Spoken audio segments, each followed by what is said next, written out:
لا اقسم بهذا البلد وانت حل بهذا البلد. ما شاء الله. آمنت بالله وصدق الله مولانا العظيم وبلغنا رسوله النبي الكريم الأمين ونحن على ذلك لمن الشاهدين والشاكرين والحمد لله رب العالمين. الصلاة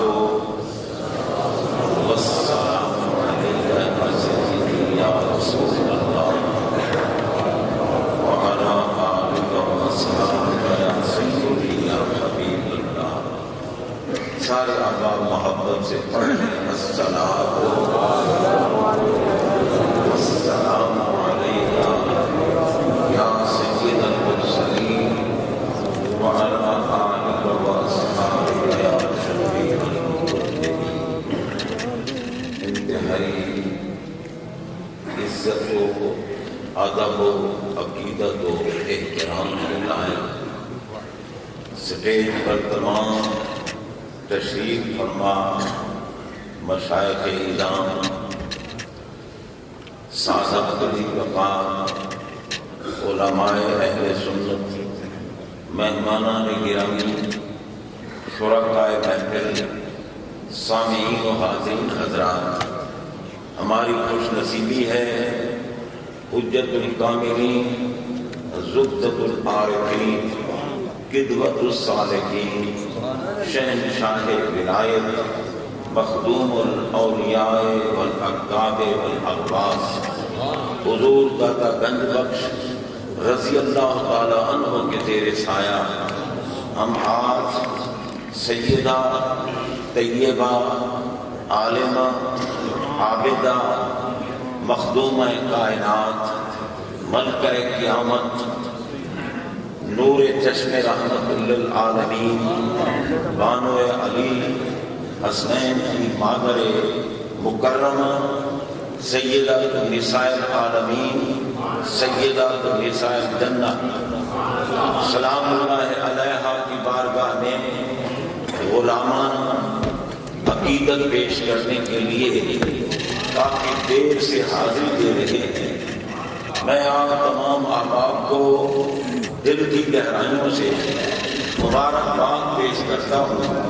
یہ سیدہ پاک کی عظمت کی دلیل ہے کہ جناب بندہ ہماری اس وقت اہل سنت و جماعت میں عظیم خطیب آسمانی کتابت کے منظر طاقہ اور میدان تکلم کے شاہشباب جامع المعقول والمنقول استاد العلماء حضرت قبلہ علامہ مفتی محمد اقبال چشتی صاحب دامت برکاتہم العالیہ کے خطاب کے بعد مجھ جیسے ایک بوڑھے کا اعلان کر کے جو تقریباً 4 گھنٹے سے حاضری دیتے دیتے انتہا بندے کا تھکا ہوا ہے، لیکن سیدہ پاک کی بارگاہ میں حاضری کے لیے کھڑا ہو گیا.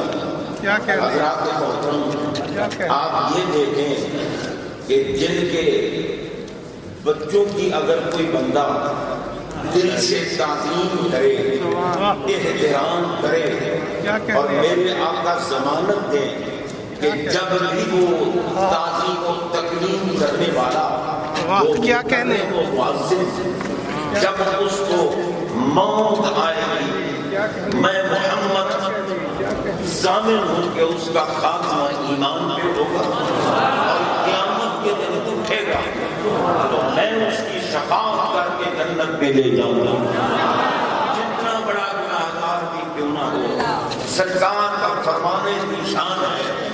آپ کا ارشاد پاک فرمایا جنوب عالم الارض المکرم لذریتی والقاضی لهم حوائجهم والسعی لهم فی امورهم والمحب بهم بقلبه ولسانه. سرکار علیہ السلام فرما رہے ہیں یہ اس زبان اطہر کا اعلان ہے جس زبان پاک نے ہمیں بتایا کہ اللہ ایک ہے، ہم نے جو رب کو نہیں دیکھا نا، انہوں نے فرمایا اللہ احد ہے، اللہ ایک ہے، وہ واحد ہے، قدم اوپر ہے اور عرش نیچے ہے۔ عرش پر بتاؤ کس کس کے قدم پہنچے ہیں؟ جناب جبریل امین جو رسول ملائکہ ہے وہ بھی سدرہ پہ کھڑے ہو گئے، آگے نہیں جا سکے۔ عرش پر اگر پہنچے ہیں تو میرے آقا کے قدم، اور بلکہ عرش پیچھے رہا، محمد پاک عرش سے بھی آگے۔ پوچھو آقا حضرت بریلی کے تاجدار رحمت اللہ تعالی فرماتے ہیں سر عرش پر ہے تیری گزر۔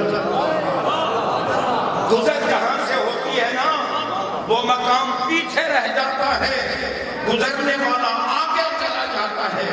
فرمایا سر عرش پر ہے تیری گزر اور دل عرش پر ہے تیری نظر۔ عرش آگے جا رہے ہیں اور تحت الثری سے نیچے تک میرے آقا کی نگاہ ہے۔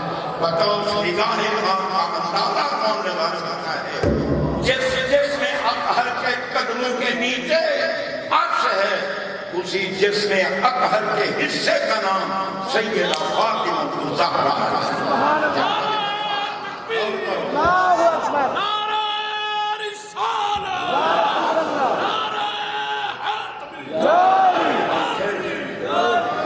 جس آقا کے قدموں کے نیچے عرش ہے، عرش، اس قدموں والے آقا کے کندھوں کا کیا مقام ہوگا؟ اور آقا کے کندھوں کا کیا مقام ہوگا؟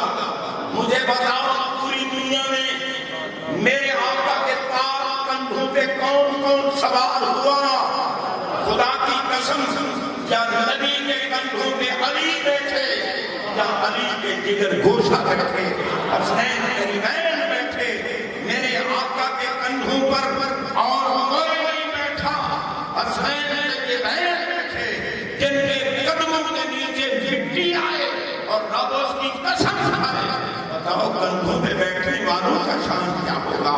اور یہ کندھوں پہ بیٹھنے والے سیدہ زہرا پاک کے نور نظر ہے، لخت جگر ہے، مولا علی کے بیٹے ہیں۔ یہ جتنے سادات بھی مکان آپ کو نظر آ رہے ہیں یہ سب زہرا پاک کے شہزادے بیٹھے ہیں۔ اللہ کی قسم جو صحیح النفس کا سید ہے، اگر اس کا لفظ کسی کے دل میں آ گیا، اس نام رات کا ستیہ ناش ہو گیا، اس کی آخرت خراب ہو گئی۔ اگر آخرت کو بہتر بنانا ہے تو خدا را زہرا پاک کی اولاد سے محبت پیدا کرو، عقیدت پیدا کرو۔ تیرے بیٹے سے اگر کوئی ناراض ہو یا اس سے کوئی زیادتی کرے تو ناراض اور پریشان ہوتا ہے، اور زہرا پاک کا مقام تو بلند و بالا ہے، عرفہ و بالا ہے۔ نور چشم رحمت للعالمین، امام اولین و آخرین، بانو تاجدار حق عطا، مرتضی مشکل کشا شیر خدا، مادریاں بربر پرکار عشق، آئینام کافر سالار عشق۔ بہرحال حضرات محترم، حاضری میں زمانہ مسعود تھا اور حاضر ہو گیا، میرا جسم بھی میرا ساتھ نہیں دے رہا۔